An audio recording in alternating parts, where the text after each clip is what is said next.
नमस्कार दर्शक मित्रों, आपनी साथ हूँ भगवती विशावड़िया। अब तक बुलेटिन में आपનું हार्दिक स्वागत करूँ છું। विस्तृत समाचारों जोता पहला જોઈએ આજની મુખ્ય હેડલાઇન। નાણામંત્રી કનુ દેસાઈએ આજે સતત ત્રીજી વાર રાજ્ય સરકારનું બજેટ રજૂ કર્યું। રાજ્યમાં 7 ફેબ્રુઆરી પછી ભારે ઠંડી પડવાની આગાહી।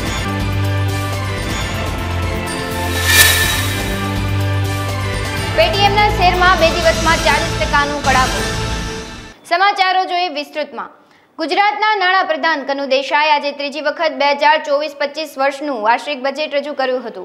આ વખતનું બજેટ 3,32,465 કરોડનું રજૂ કરાયું છે અને નાણામંત્રીએ વિધાનસભામાં ખેડૂતો માટે ટ્રેક્ટર અને કૃષિ યાંત્રિકીકરણની ખરીદી સહાય માટે 701 કરોડ, ખેતરને ફરતે કાટાડી વાડ, સોલાર ફેન્સિંગ માટે 350 કરોડ તથા એગ્રો અને ફૂડ પ્રોસેસિંગ એકમો માટે 200 કરોડની જોગવાઈની જાહેરાત કરી હતી। આ ઉપરાંત ખેડૂતોના આકસ્મિક મૃત્યુના કિસ્સામાં વીમા સંરક્ષણ માટે 81 કરોડની જોગવાઈ કરાઈ છે। ગુજરાતમાં આગામી દિવસોમાં ઇમરજન્સી માટે એક જ નંબર રાખવાની જાહેરાત પણ કરવામાં આવી છે। 112 નંબર પરથી પોલીસ, ફાયર બ્રિગેડ અને તથા ઇમરજન્સી સેવાઓ ઉપલબ્ધ કરવામાં આવશે। ભારતના સર્વાંગી વિકાસ અને સમરસ સમાજની રચના માટે માનનીય વડાપ્રધાન શ્રી નરેન્દ્રભાઈ મોદીએ સમાજના 4 વર્ગો જ્ઞાન એટલે કે ગરીબ, યુવા, અન્નદાતા અને નારી શક્તિના ઉત્કર્ષ માટે ભાર મૂકેલ છે।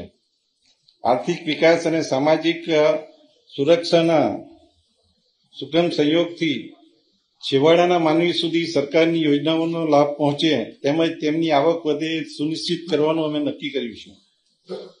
माननीय अध्यक्ष श्री राज्यनी मोटाभागनी वस्ती हाल में 18 થી 60 वर्षना वय जूथमां आवे छे अने आ वर्गने असरकारक रीते रोजगारी आपवामां आवे तो ज राज्यने डेमोग्राफिक डिविजननो लाभ मळे एम छे।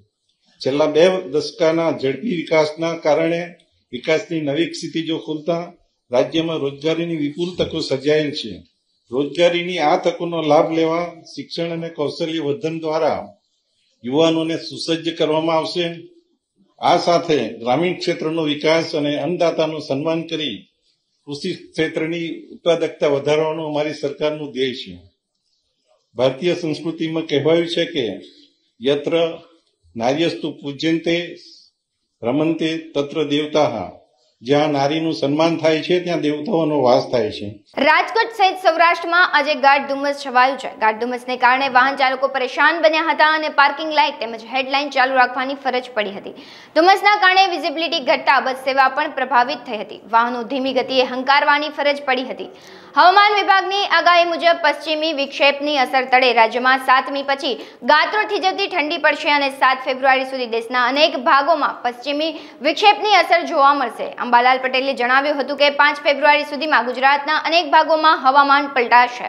ગુજરાતના અનેક શહેરોમાં વાતાવરણમાં મોટો ફેરફાર જોવા મળશે અને ગુજરાતમાં અનેક સ્થળોએ છાંટા પડવાની પણ શક્યતા રહેશે। પેટીએમના શેરમાં ધબડકો બોલાતા રોકાણકારોને જંગી નુકસાન થયું છે। રિઝર્વ બેંક દ્વારા fintech firm Paytm payment bank પર કડક પ્રતિબંધો મૂકવાને કારણે પેટીએમ એટલે કે 197 કોમ્યુનિટી કંપનીના શેરમાં છેલ્લા 2 દિવસથી 20% સેલર સર્કિટ લાગી રહી છે। આમ કુલ 40% ભાવ ઘટતા 761ના ભાવ વાળો શેર 487 પહોંચ્યો છે। ગુરુવારે સંસદમાં દેશનું વચગાળાનું બજેટ રજૂ કરવામાં આવ્યું હતું અને આ દરમિયાન શેરબજારમાં ઘણો ઉતાર ચઢાવ જોવા મળ્યો હતો, પરંતુ બજેટના બીજા દિવસે એટલે કે શુક્રવારે શેરબજારમાં તોફાની ઉછાળો પણ જોવા મળી રહ્યો છે। જો કે પેટીએમના શેર સતત બીજા દિવસે ભારે તૂટ્યા હતા અને ખુલતાની સાથે જ ફરીથી 20%ની નીચલી સર્કિટ પર પહોંચી ગયો હતો। સૌરાષ્ટ્ર નિંબાર્ક ધામ મોટા મંદિરનો લીંબડી ખાતે દિવ્ય પ્રાણ પ્રતિષ્ઠા મહોત્સવ યોજાવા જઈ રહ્યો છે। સમગ્ર મહોત્સવની રૂપરેખા આપવા अब तक मीडिया हाउसની શુભેચ્છા મુલાકાતે આવેલા મહોત્સવના આયોજકોએ જણાવ્યું હતું કે તારીખ 3 ફેબ્રુઆરીથી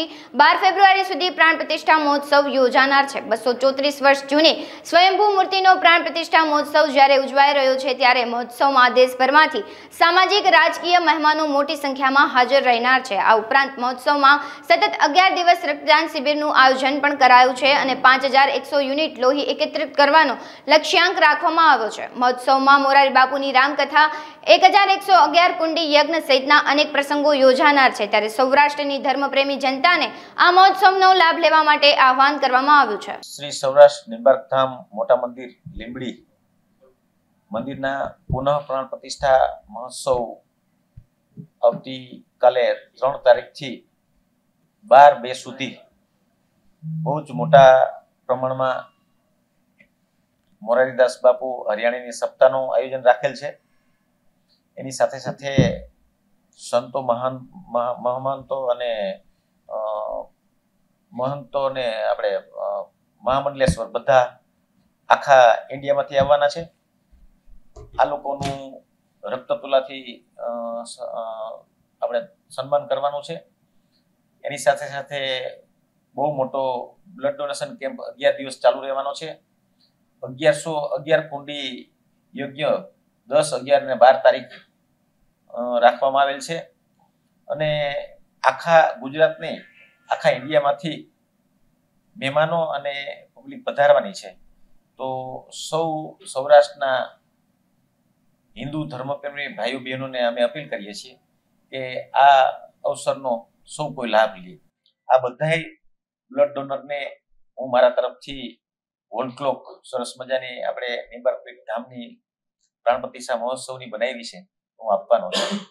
વિશેષ માહિતી અમારા બિપિનભાઈ ખાંડલા ત્યાંના ટ્રસ્ટી છે, એ આપશે. શ્રી સૌરાષ્ટ્ર નિંબાર્કપીઠ મોટા મંદિર લીંબડી એ નિંબાર્ક સંપ્રદાય જે છે 5100 વર્ષ જૂનો સંપ્રદાય છે અને એની મુખ્ય આચાર્ય પીઠ સલેમાબાદ રાજસ્થાન છે. અને સૌરાષ્ટ્રની પીઠ એ આપણું મોટા મંદિર લીંબડી છે, જેની નીચે 278 જેટલા મંદિરો આવે છે. અને આ લીંબડી મોટા મંદિર એટલે કે સેવા, સહાય અને સંસ્કારનું સંગમ તીર્થ છે. કોઈ પણ કુદરતી આપત્તિ હોય તો સરકારશ્રી સાથે રહીને હંમેશા એને સેવા પ્રવૃત્તિમાં અગ્રેસર રહ્યું છે. ભૂકંપ સમયે 90 થી 100 જેટલા મકાનો મોટા મંદિરે બનાવી આપ્યા છે કચ્છમાં અને બોરાણા ગામે. છાસ વિતરણ છે.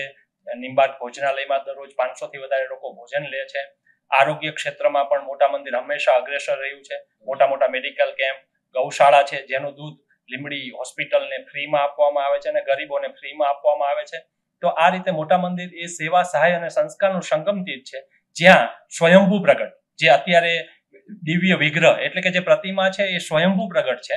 આજથી 234 વર્ષ પહેલા લીંબડી અમારા રાજમાતા સાહેબ અને અમારા પૂર્વાચાર્ય 9મી પેઢીએ બાપુના એમને એક દિવ્ય સ્વપ્નમાં આવીને ત્યાંથી આ મૂર્તિ જમીનમાંથી મંદિર પછી એવું નક્કી કરેલું જયપુર મૂર્તિ લેવા જવું છે, પણ દિવ્ય સ્વપ્ન દ્વારા ભગવાન પ્રગટ થયા છે અને એ મૂર્તિનું આજે 234 વર્ષ પછી પ્રાણ પ્રતિષ્ઠા મહોત્સવ ઉજવવામાં આવશે.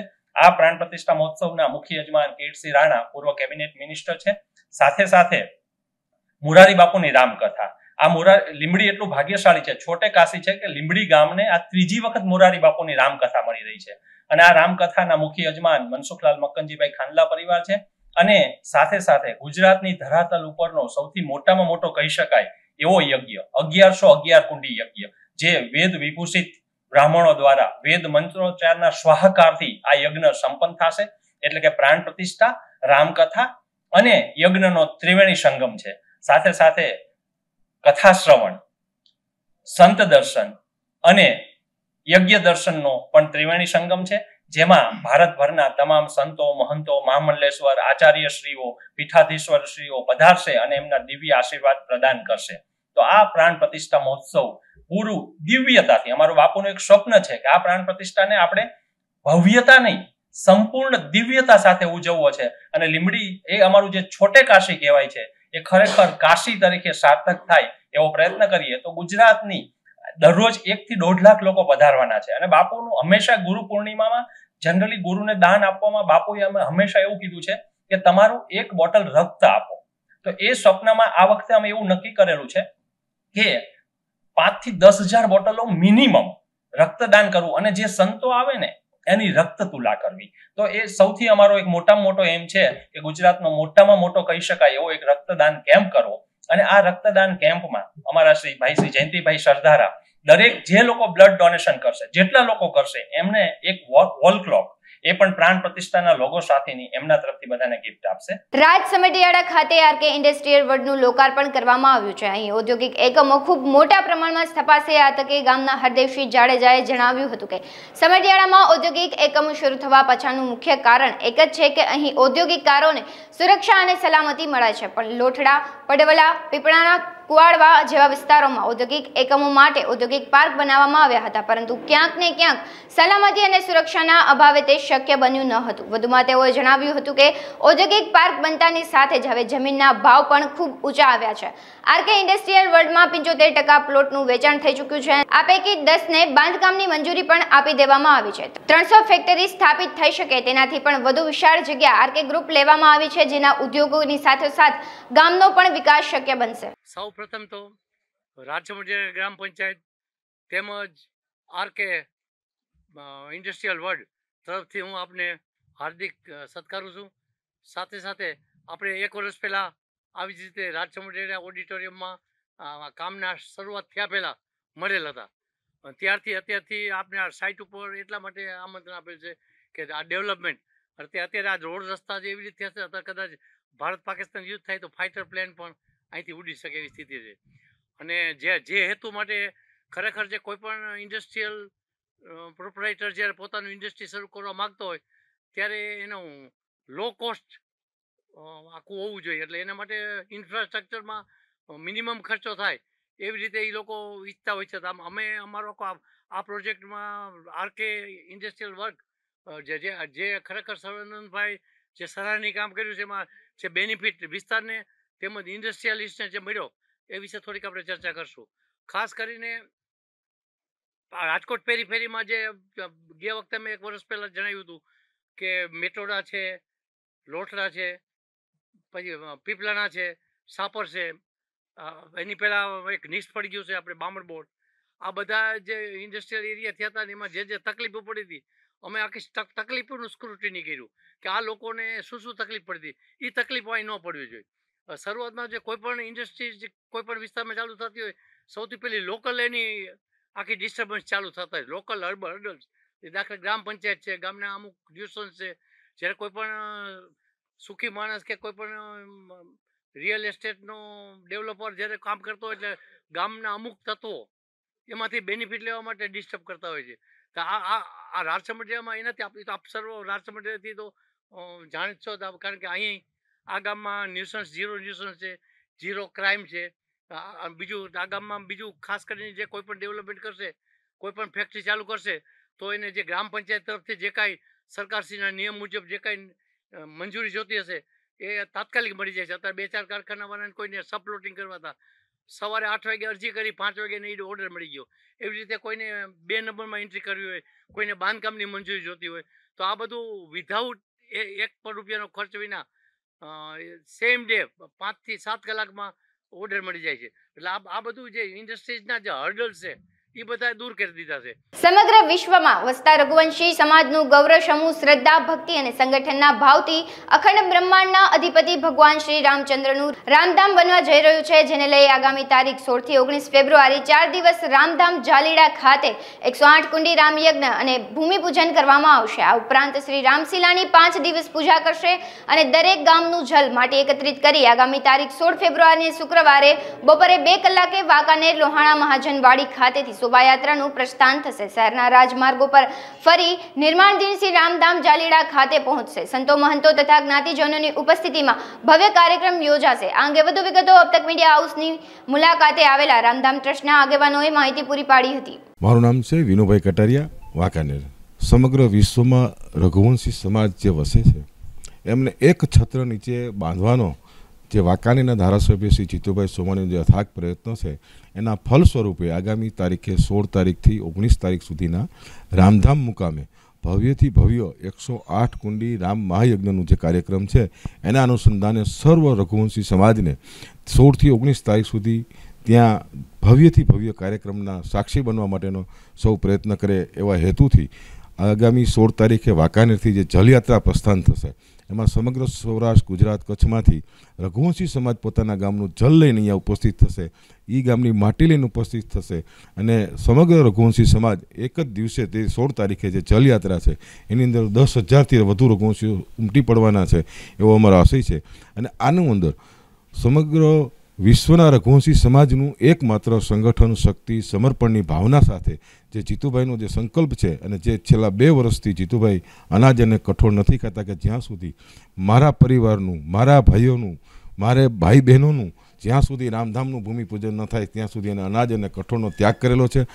ગુરુદેવની દયાથી 16 તારીખથી યજ્ઞની શુભ શરૂઆત કરી અને 19 તારીખે સમગ્ર વિશ્વના રઘુવંશી સમાજ અને સંતો મહંતોની હાજરીમાં પારણા કરાવવાના હોય સમગ્ર રઘુવંશી સમાજને ઉપસ્થિત રહેવાનું નિમંત્રણ આપવા નીકળ્યા છે. જૂનાગઢ માર્કેટિંગ યાર્ડમાં સિઝનની આવક શરૂ થાય તે પહેલા જ કપાસ અને તુવેરની મોટા પ્રમાણમાં આવક જોવા મળી હતી, જેના ભાવો પણ ખેડૂતોને સારા મળતા ખેડૂતોમાં ખુશીનો માહોલ છવાયો હતો. આજે એક સાથે 11,000 કટ્ટાની આવક માર્કેટિંગ યાર્ડમાં તુવેરની નોંધવામાં આવી છે, જે આવકમાં સતત વધારો જોવા મળી રહ્યો છે. તુવેરની જાતોની આવક શરૂ થઈ જતા વાવણી કરેલી તુવરની આવક હજુ બાકી છે. તુવેરની આવક શરૂ થતાની સાથે જ ખેડૂતોને તુવરનો ભાવ 2,000 થી લઈને 2,200 રૂપિયા સુધીનો મળી રહ્યો છે. આ ઉપરાંત દિન પ્રતિદિન કપાસની આવક 300 થી 400 ક્વિન્ટલ માર્કેટિંગ યાર્ડમાં જોવા મળી રહી છે, જેમાં સરેરાશ એક મહિનાની આવક 11,000 ક્વિન્ટલ જેવી નોંધાય છે. માર્કેટિંગ યાર્ડમાં ખેડૂતોને કપાસનો ભાવ 1,400 થી લઈને 1,450 સુધી મળતા ખેડૂતો પણ ખુશ જોવા મળી રહ્યા છે.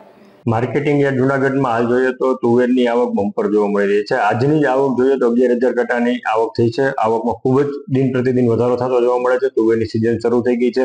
જે વહેલી પાકતી તુવેરની જાતો હતી તે આવવા માંડી છે. વાવણીની તુવેર તો હજુ બાકી છે. તુવેરના ભાવ પણ ખેડૂતોને સરેરાશ સારા મળે છે. 2,000 રૂપિયાથી લઈને 2,200 રૂપિયા સુધીના સરેરાશ ભાવ જોવા મળી રહ્યા છે. એટલે ખેડૂતોને સંતોષકારક ખૂબ ભાવ મળે છે. ખેડૂતો માલ સ્ટોક નથી કરી રહ્યા. અત્યારે ખેતરેથી સીધો માલ માર્કેટિંગ યાર્ડ જુનાગઢ ખાતે લઈને આવી રહ્યા છે. યાર્ડમાં અત્યારે આ વખતે તુવેરની સિઝનમાં અલાયદી વ્યવસ્થા ઉભી કરવામાં આવી છે. તુવેર તમામ રોડ ઉપર કે શેડની બહાર ક્યાંય ન ઉતરે તેવી રીતે લૂઝ જણસીનો પણ શેડમાં સમાવેશ થાય અને કટાનો પણ શેડમાં સમાવેશ થાય તેવી રીતે વ્યવસ્થા કરવામાં આવી છે, જેથી ખેડૂતના માલનો કોઈ પણ રીતે બગાડ ન થાય. સાથે સાથે કપાસની આવક પણ દિન પ્રતિદિન સારી જોવા મળે છે. કપાસની પ્રતિદિન 300 થી 400 ક્વિન્ટલની આવક જોવા મળે છે. આખા મહિનાની સરેરાશ જોવો તો 10 થી 11,000 ક્વિન્ટલની કપાસની આવક પણ જોવા મળી છે. એમ કપાસનો ભાવ પણ સારો છે. 1,400 થી 1,450 રૂપિયા સારી ક્વોલિટીના કપાસના ભાવ જોવા મળે. સાથે સાથે સોયાબીનની આવકમાં દિન પ્રતિદિન વધારો જોવા મળે છે. સોયાબીનમાં પણ ભાવ સારા છે. 900 થી 950 રૂપિયા સીઝનના પ્રતિ મણના ભાવ જોવા મળી રહ્યા છે. તુવેર અને કપાસમાં પણ આવક ખૂબ સારી છે અને દિન પ્રતિદિન આવક આવીને આવી જળવાઈ રહે તે માટે ખેડૂતો અને વેપારીઓનો ખૂબ સારો સહકાર મળે છે અને માર્કેટિંગ યાર્ડમાં વિકાસના પંથે આગળ વધવામાં તેઓ લોકો હંમેશ કટિબદ્ધ હોય છે. મારું નામ રાજેશભાઈ વિજયભાઈ ચોવટિયા, મારું ગામ વડાલ. મેં 7 વીઘાની તુવેર વાવી હતી. બરાબર, વીઘે 15 મણનો ઉતારો આવ્યો અને જાપાન તુવેર હતી બિયારણ, અને ઉતારો પણ સારો આવ્યો, ભાવ પણ સારો આવ્યો. ટેકાના ભાવ કરતા ભાવ સારો મળ્યો. બરાબર, અને ટેકાના કરતા અમને છૂટક વેચવામાં વધારે મળી આવી. મને અમને 2,441 રૂપિયાનો ભાવ મળ્યો.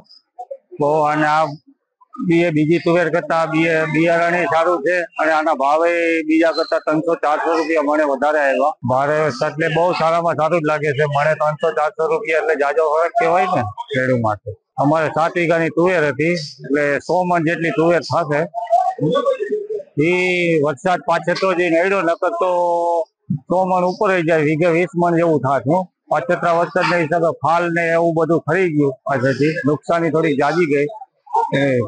ભુજ પોલીસ દ્વારા પોલીસ તાલીમ ભવન ખાતે સાયબર ક્રાઇમ, ધંધા રોજગાર બાબતે તથા આમ નાગરિકને રાખવાના થતા સાવચેતીના પગલે અંગેનો અવેરનેસ કાર્યક્રમ યોજાયો હતો. આ કાર્યક્રમમાં ખાસ કરીને સાયબર ક્રાઇમને લગતા સાવચેતીના અનેક માર્ગદર્શનો આપવામાં આવ્યા હતા. ડિજિટલ યુગ અને ઓનલાઈન સમયમાં ડિજિટલ અને ઓનલાઈન વસ્તુઓની ખરીદી કે વેચાણ કરતા પહેલા કે કોઈ પણ લોભ લાલચમાં આવ્યા સિવાય કે કેવી રીતે ફ્રોડ થતા બચી શકાય તે વગેરે વિષયને લઈ પશ્ચિમ કચ્છ પોલીસ દ્વારા વેપારીઓ, નાગરિકોને માહિતગાર કરવામાં આવ્યા હતા.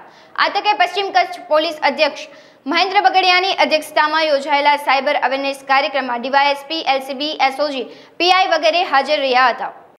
આજ રોજ ભુજ ખાતે પોલીસ હેડક્વાર્ટરના તાલીમ ભવનમાં ચેમ્બર ઓફ કોમર્સ ઇન્ડસ્ટ્રીના સહયોગ સાથે મળીને પશ્ચિમ કચ્છ ભુજની જે સાયબર સેલ છે એને સાથ લઈને આજે આખા કચ્છના જેટલા બી અલગ અલગ વિસ્તારના તાલુકાના વ્યાપારીશ્રીઓ છે, વ્યાપારી મંડળ છે, ચેમ્બર ઓફ કોમર્સના આગેવાનશ્રીઓ છે, બુલિયન એસોસિએશન છે, મર્ચન્ટ એસોસિએશન છે, એના સાથે સાથે જે જ્વેલર્સ એસોસિએશન છે, પેટ્રોલ પંપ એસોસિએશન છે, એ દરેક લોકોને સાથ રાખીને આજે જેવા આજના યુગમાં જેવી રીતે સાયબર ફ્રોડ વધી રહ્યું છે એને ધ્યાનમાં રાખીને એ લોકોને એક અવેરનેસ પ્રોગ્રામમાં દરેક વસ્તુની સમજણ આપવામાં આવી છે. એ સમજણના ભાગરૂપે કેવી રીતે ફ્રોડ થાય છે સાયબરમાં, કેવી રીતે સાયબર ગાંઠિયાઓ એને અંજામ આપે છે. એનું વિગતવાર સ્લાઇડ પ્રેઝન્ટેશન સાથે જે લોકો અહીંયા ઉપસ્થિત રહ્યા એને આજે આખી રીતે દરેક વસ્તુ ગંભીરતાથી કહેવામાં આવી, જેના સાથે સાથે આંગળીયા પેઢી, જ્વેલર્સ, પેટ્રોલ પંપ અને બેંક એ બધા લોકોને બી શું સાવધાની રાખવાની છે, જેના કારણે કોઈ અપ્રત્યક્ષ ઘટના કે પ્રત્યક્ષ ઘટના એના સાથે નહીં બને, એના માટે બી એમને સમજણ આપવામાં આવી છે. ભવિષ્યમાં પશ્ચિમ કચ્છ વિસ્તારમાં દરેક તાલુકા લેવલ પર અમે પ્રોગ્રામ લઈ જવાના છીએ, દરેક વિસ્તારમાં, તાકી લોકો છેવાડે સુધી એ વસ્તુઓથી વાકેફ થાય અને એને જે નુકસાન થાય છે સાયબર ફ્રોડના કારણે, ચાહે આર્થિક થાય, ચાહે સામાજિક થાય, જે બનાવ બનતા હોય એમાં એમને ચોક્કસ ખાતરી આપવામાં આવી છે કે આપના સાથે એવું કોઈ બી બનાવ બને તો ચોક્કસ આપ લોકો SP શ્રી સુધી આવી શકો છો, લોકલ પોલીસ સ્ટેશનમાં સારી રીતે જઈ શકો છો. અને અમે લોકો જે સરકારશ્રીનું સેવા સુરક્ષા શાંતિનો જે ભાવ છે એને સાર્થક કરવા માટે સદૈવ જનતા માટે તત્પર છીએ. જય હિન્દ, જય ભારત. કેન્દ્ર સરકાર દ્વારા રજૂ કરાયેલ બજેટને લઈ સાંસદ વિરજીભાઈ ઠુમરે નિવેદન આપ્યું હતું કે જેમાં તેઓએ જણાવ્યું, ભાજપ સરકારનું છેલ્લું રજૂ થયેલું બજેટ સંપૂર્ણ દિશાવિહીન છે, ખેડૂતોને વ્રજઘાત સમાન છે અને નાનો અને મધ્યમ વર્ગ વધુ રીબાવાનો છે. કરદાતાઓને રાહત આપવા માટેની વાત પણ હતી પણ નિષ્ફળ નીવડી છે તેમ જણાવી પૂર્વ સાંસદ વિરજીભાઈ ઠુમરે આ બજેટને વખોડી કાઢી અને દેશને બરબાદ કરનારું બજેટ ગણાવ્યું હતું. કેન્દ્ર સરકારનું આજે જે બજેટ રજૂ થયું છે એકદમ ચીલાચાલુ છે. કોઈ વર્ગને ફાયદો થતો ન, મધ્ય વર્ગ વધારે લૂંટાવાનો છે, ગરીબ વર્ગ તો બેબાકડો બન્યો છે. હજુ પણ ગેસના ભાવ વધારવાની શક્યતાઓ વધી રહી છે. ઇન્ટરનેશનલ માર્કેટમાં આજે ક્રૂડના ભાવ સતત નીચા જઈ ગયા છે. એનો લાભ હિન્દુસ્તાનની પ્રજાને આપવા માટેનો એક સામાન્ય પણ પ્રયાસ આ સરકારે કર્યો નથી. બજેટમાં ગુજરાતને તો સંપૂર્ણ અન્યાય કર્યો છે. ગુજરાતને કોંગ્રેસની સરકાર વખતે જે નાણાં ફળવાતા તેના 10મા ભાગના પણ પૈસા ગુજરાતને મળતા નથી. એટલે ગુજરાત ઉપર તો એક મોટી લપાટને બદલે લાઠી મારી છે. ખેડૂતો બરબાદ થયા છે. ડબલ આવક કરવાની વાતો કરનારી ભારતીય જનતા પાર્ટીની સરકાર 10 વર્ષથી બંગા મૂકે છે. એની પહેલાં તત્કાલીન મુખ્યમંત્રી રોજ મનમોહનસિંહજીની વાતો કરતા હતા, પરંતુ GDP આજે નીચે જતો જાય છે. ડોલર આજે રોજ ઉંચકાતો જાય છે, રૂપિયો આજે ગીરતો જાય છે. યુવાનોને નોકરી આપવા માટેની જે વાતો હતી તેમાં પણ આજે કોઈ ઉલ્લેખ નથી. ખેડૂતોને કપાસના ભાવ ડબલ કરવાને બદલે આજે કપાસના ભાવ 1100 રૂપિયા કપાઈ ગયો છે. ડુંગળી અને રોજથી આવક ઊભી કરનારા શાકભાજીના ખેડૂતો પણ લૂંટાઈ ગયા છે અને એનો લાભ ગ્રાહકોને પણ મળતો નથી. વચ્ચેથી લૂંટી રહ્યા છે. મને લાગતું હતું કે મણિપુર ઉપર કદાચ આજે મુખ્યમંત્રી વડાપ્રધાન કશું બોલશે, પણ મણિપુરમાં એક મિલિટરીના જવાનની બેનને નગ્ન નચાવવામાં આવ્યા, એની ઉપર એક પણ શબ્દ બોલાણો નથી. લદ્દાખ ઉપર રોજ વાતો કરનારી ભારતીય જનતા પાર્ટીની સરકાર 370ની કલમની વાતો કરે છે. એ લદ્દાખનો આપણો એક શેફર્ડ પશુપાલક પોતાના બકરા ચરાવવા, પોતાના ગાર્ડર ચરાવવા માટે આપણી જ ભારતની ભૂમિ પર જાય છે ત્યારે ચીનના સૈનિકો આવીને તેને ત્યાં દૂર કરે છે. મારે એને સેલ્યુટ મારવી છે કે ચીનના સૈનિકોને એમણે પણ ભગાડ્યા, છતાં પણ આ દેશના વડાપ્રધાન કે બજેટમાં એનો કોઈ ઉલ્લેખ કરવામાં નથી થયો. પાર્લામેન્ટમાં પણ ઉલ્લેખ નથી થયો. મહામહિમના જે ભાષણ હતું તેમાં પણ ઉલ્લેખ નથી થયો. ત્યારે લદ્દાખની પ્રજાને સેલ્યુટ છે કે જેણે આ હિન્દુસ્તાનના ભાગ તરીકે પોતે છે અને પોતાના ભેડિયા ચડાવવા માટે ગયા અને છતાં પણ ચાઇનના લોકો ત્યાં ઘૂસી ગયા. આ સરકારને એક ચિંતા નથી. સુબ્રમણ્યમ સ્વામી ભારતીય જનતા પાર્ટીના રાજ્યસભાના સભ્ય છે. એમને પૂછવામાં આવ્યું કે આ દેશના વડાપ્રધાન અને ફાઇનાન્સરને F જાણે છે, ત્યારે એમણે જવાબ આપ્યો કે ફાઇનાન્સનો F તો નહીં, ABCDની પણ ખબર પડતી નથી. આવો દેશનો નબળો વડાપ્રધાન મેં હિન્દુસ્તાનમાં પ્રથમ વખત જોયો. સુબ્રમણ્યમ સ્વામીના આ શબ્દો મારા નહીં. ઓખામાં આવેલ તાલુકા શાળામાં આચાર્ય દિલીપકુમાર ગોપાત અને શિક્ષકગણ દ્વારા બાળકોને અભ્યાસ સાથે અનેક એક્ટિવિટી પ્રવૃત્તિ કરવામાં આવતી હોય છે, જેમાં 108 સેવાનો લાઈવ ડેમો રાખવામાં આવ્યો હતો, જેમાં 108ના પાયલોટ મયુર માવદિયા તેમજ EMT ડોક્ટર રીનાબેન વાઘેલા દ્વારા આશીર્વાદ સમાન 108ના કાર્યોની સમજ આપવામાં આવી હતી. આ સેવાનો કઈ રીતે લાભ લેવો તે વિસ્તૃત માહિતી અપાઈ હતી. આ ઉપરાંત શિક્ષકની આરોગ્ય તપાસનો લાઈવ ડેમો પણ બતાવવામાં આવ્યો હતો. આ લાઈવ ડેમોમાં શાળાના 712 વિદ્યાર્થીઓએ લાભ લીધો હતો અને ઓખા તાલુકા શાળાના દિલીપ કુમાર ગોપાત અને સમગ્ર સ્ટાફગણે આ કાર્યક્રમને સફળ બનાવવા ભારે જહેમત ઉઠાવી હતી. મારું નામ ગોપાત દિલીપ કુમાર વીરજીભાઈ, ઓખા તાલુકા શાળા આચાર્ય, ગુજરાત સરકાર પ્રેરિત 108 તેમાં કામ કરતા મયુરભાઈ, રીનાબેન, ઓખા તાલુકા શાળાની કેમ્પસમાં 712 બાળકો સાથે 108 કેવી રીતે કામ કરે અને તે ક્યારે ઉપયોગી થાય તે બાબતે દરેક વિદ્યાર્થીનીઓએ, વિદ્યાર્થી ભાઈઓને તેમજ ગુરુજનો સાથે ચર્ચા કરી અને તમામ 108ની જે કામ કરે છે તેની માહિતી તમામ બાળકો સાથે ચર્ચામાં રહી અને ડેમોન્સ્ટ્રેશન કરી અને સમજણ આપી. અસ્તુ. ભારત માતા કી જય. સુરત મહાનગરપાલિકા સંચાલિત સ્મીમેર હોસ્પિટલ હવે પેપરલેસ સિસ્ટમ ઊભી કરવાની દિશામાં આગળ વધી રહી છે. હોસ્પિટલ ઇન્ટિગ્રેટેડ મેનેજમેન્ટ સિસ્ટમ હેઠળ સ્મીમેર હોસ્પિટલને સંપૂર્ણપણે કોમ્પ્યુટરાઇઝ કરવાની તૈયારીઓ ચાલી રહી છે, જેથી આગામી સમયમાં દર્દીઓ અને તેમના પરિવારજનોને કેસ પેપરથી માંડીને તબીબને તપાસ કરાવવાનો સમય પણ વેડફાટ થશે નહીં. આખી સિસ્ટમને લિંક કરવાની કામગીરી પૂરજોશમાં ચાલી રહી છે. હાલમાં દર્દીઓને કેસ પેપરથી માંડીને ડોક્ટરને બતાવવા તેમજ દવા લેવા સહિત દરેક જગ્યાએ લાંબી લાઈનોમાં પસાર થવું પડે છે અને કલાકો સુધી રાહ જોવી પડે છે, જેને લઈ દર્દીઓ અડધો દિવસ હોસ્પિટલમાં જ પસાર કરે છે. જો કે પેપરલેસ સિસ્ટમ શરૂ થતા દર્દીઓ આ તમામ પડોજણમાંથી રાહત મળશે. નમસ્કાર, જય દ્વારકાધીશ. હું Manisha Ahir, hospital company chairman. અને કહેતા ગર્વ થાય છે કે મધ્યમ અને ગરીબ વર્ગ માટે આશીર્વાદ સમાન સુરત મહાનગરપાલિકા સંચાલિત સ્મીમેર હોસ્પિટલ. આ હોસ્પિટલમાં ડેઈલીની 3000 ઓપીડી હોય છે અને ડેઈલીના 200 એડમિશન હોય છે દાખલ દર્દીઓ માટેના. આપણે બધા જ જાણીએ છીએ કે વડાપ્રધાન આપણા આદરણીય નરેન્દ્રભાઈ મોદી સાહેબનું સપનું છે કે આરોગ્યલક્ષી સેવા છેવાડાના લોકો સુધી પહોંચવી જોઈએ અને એના માટે બેસ્ટ આ સ્મીમેર હોસ્પિટલ છે. ત્યારે સ્મીમેર હોસ્પિટલમાં આવતા દર્દીઓને જે કલાકો સુધી લાઈનમાં ઊભું રહેવું પડે છે, જે પેપરો હાથમાં રાખવા પડે છે, આમાંથી એને છુટકારો મળે એ માટે મારા શાસક પક્ષ દ્વારા પદાધિકારીઓ, મેયર અને સ્ટેન્ડિંગ ચેરમેનના માર્ગદર્શન હેઠળ અને અમારા પ્રદેશ અધ્યક્ષના માર્ગદર્શન અને સૂચના અંતર્ગત ટૂંક સમયમાં જ સ્મીમેર હોસ્પિટલમાં પેપરલેસ સિસ્ટમ શરૂ થવા જઈ રહી છે. આ અંતર્ગત સમગ્ર સિસ્ટમ કોમ્પ્યુટરાઇઝ થઈ જશે, પેપરલેસ સિસ્ટમ થઈ જશે, જેના લીધે દર્દીઓને જે કલાકો સુધી લાઈનમાં ઊભું રહેવું પડતું હતું એમાંથી પણ એને રાહત મળશે. જે ઓપીડીની બહાર જે એને રાહ જોવી પડતી હતી એમાંથી પણ એને રાહત મળશે. અંતે દર્દી અને સગા વાલાને જે કલાકો સુધી વેટિંગમાં ઊભું રહેવું પડતું હતું એમાંથી છુટકારો મળતા આખરે દર્દીઓ માટે ખૂબ સારું થવા કામ જઈ રહ્યું છે અને રાજ્યની પ્રથમ આ હોસ્પિટલ પેપરલેસ બનવા જશે. ત્યારે આ તકે અમારા શાસક પક્ષ પદાધિકારીઓને પણ ખૂબ અભિનંદન પાઠવું છું કે જેઓ હંમેશ લોકોના આરોગ્યની ચિંતા કરતા રહે છે. સુરતના અઠવા વિસ્તારમાં હત્યાની ઘટના સામે આવી હતી. સરાજાર યુવકને ચપ્પુના ઘા ઝીકી હત્યા કરવામાં આવતા ચકચાર મચી જવા પામી હતી. આ સમગ્ર ઘટના મામલે પોલીસે તપાસનો ધમધમાટ શરૂ કર્યો હતો અને ઉમરા પોલીસે ગણતરીના કલાકોમાં જ મુખ્ય આરોપી સહિત 4 આરોપીની ચીખલી પાસેથી ધરપકડ કરવામાં આવી હતી. મળતી માહિતી મુજબ ઘટના સ્થળે પિન્ટુ અને અક્ષુ વચ્ચે પૈસાની લેતી દેતી મામલે ઝઘડો થયો હતો. રાત્રે 1:30 થી 1:45 વાગે આરોપી અક્ષુ પિન્ટુને મળવા આવ્યો હતો અને અક્ષુએ પોતાના મિત્ર સાથે મળીને मृतक पिंटू ने चप्पूना घा झीकीने हत्या करी थी. 30-31 जनवरी की रात को उमरा पुलिस स्टेशन के विस्तार में एक व्यक्ति की हत्या हो गई थी जिसका नाम पिंकेश उर्फे पिंटू रमेश भाई नवसारी वाला है और इसकी हत्या में 4 आरोपियों को अभी तक अरेस्ट किया गया है. अवी उर्फे अक्षु दीपक भाई पटेल ये भटार सूरत का रहने वाला है और ये दलाली का काम करता है. हार्दिक उर्फे आदू, मनीष भाई नागजी भाई गज्जर ये पाल सूरत का रहने वाला है और ये नौकरी करता है.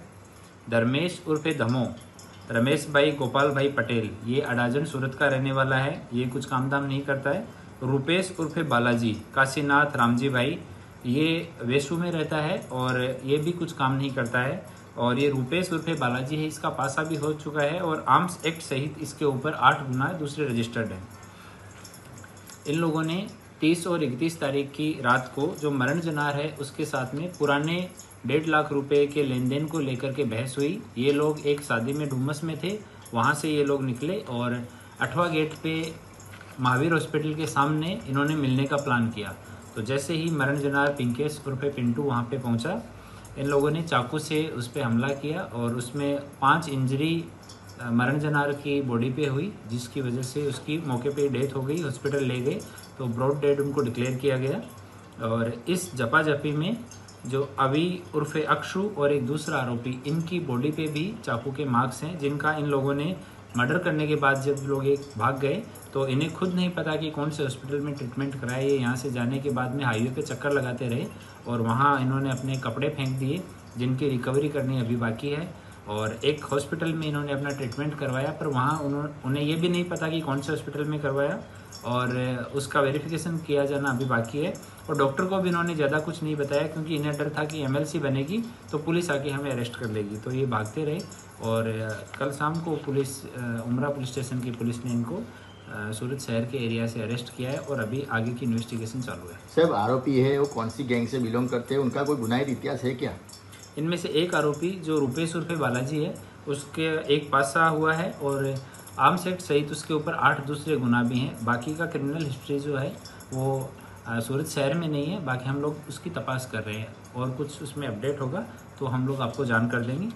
और पहले ये लोग कोई सूर्या मराठी करके था, उसके साथ में अभी उर्फे अक्षु है, ये ज़मीन की दलाली का काम करता था।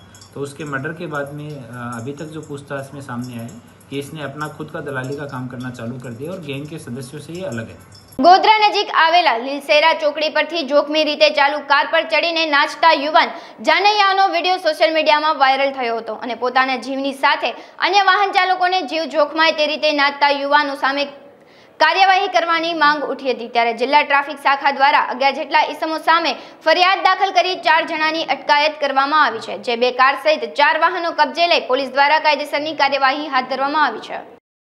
શું કાર્યવાહી કરવામાં આવી છે? ગઈકાલે વણાકપોર ગામથી એક જાન નીકળેલી, જાનમાં આઈસર ટેમ્પામાં ડીજે હતું, સ્વિફ્ટ કાર અને સ્કોડા કારમાં પણ જાનૈયાઓ સવાર હતા। ડીજે વાગતું હતું અને સ્વિફ્ટ કારને આ કારની ઉપર બેસીને માણસો કૂદતા હતા ચાલુ વાહને અને કારના સાઈડના કાચ ખોલી શરીરનો અડધો ભાગ કાઢીને પણ કૂદતા હતા। આ પ્રકારે રોડ પર ચાલવું, ડીજે વગાડવું એ પોતાના માટે પણ ભયજનક હોય અને બીજી વ્યક્તિના માટે પણ ભયજનક હોય, જેથી જિલ્લા પોલીસ, પંચમહાલ જિલ્લા પોલીસની જિલ્લા ટ્રાફિકે આ બધાને વિરુદ્ધમાં કાયદેસરની કાર્યવાહી કરી બી ડિવિઝન પોલીસ સ્ટેશનમાં ફરિયાદ નોંધાવેલ છે અને તમામ વાહનો જે છે એ કબજે કરવામાં આવ્યું છે। 11 માણસો વિરુદ્ધમાં ગુનો દાખલ કરવામાં આવ્યો છે, જે પૈકી 4 વાહનો 4 વ્યક્તિઓની ધરપકડ કરવામાં આવેલ છે।